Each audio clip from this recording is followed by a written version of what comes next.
রাসূল ডাকতেছেন, সাহাবীরা রে, আমার এই শহীদদেরকে দাফন করে দাও। শর্ত হলো গোসল দিও না, রক্তমাখা জামা কাপড়গুলো পাল্টাইও না, এই রক্তমাখা জামা সহ দাফন করে দাও। হাসরের ময়দানে আমি নবী এই শহীদগুলো লইয়া আল্লাহর আরশের কিনারে যাইয়া দাঁড়াবো, দেখাবো আমার উম্মতের মতো কেউ নিয়ে আল্লাহকে পাওয়ার জন্য এইভাবে কষ্ট করেছে।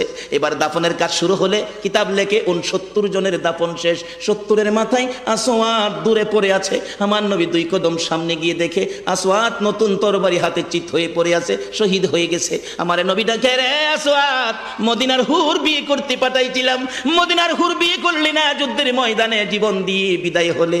আসওয়াদ রে, নতুন তরবারিটা হাতে রে। আসওয়াদ একজন সাহাবী বলেন, হুজুর বিয়ের বাজার করতে এসে আপনি যুদ্ধে গেছেন, খবর পাইয়া বিয়ের বাজারে টাকা দিয়ে যুদ্ধের বাজার করেছে, আসওয়াদ শহীদ হয়েছে।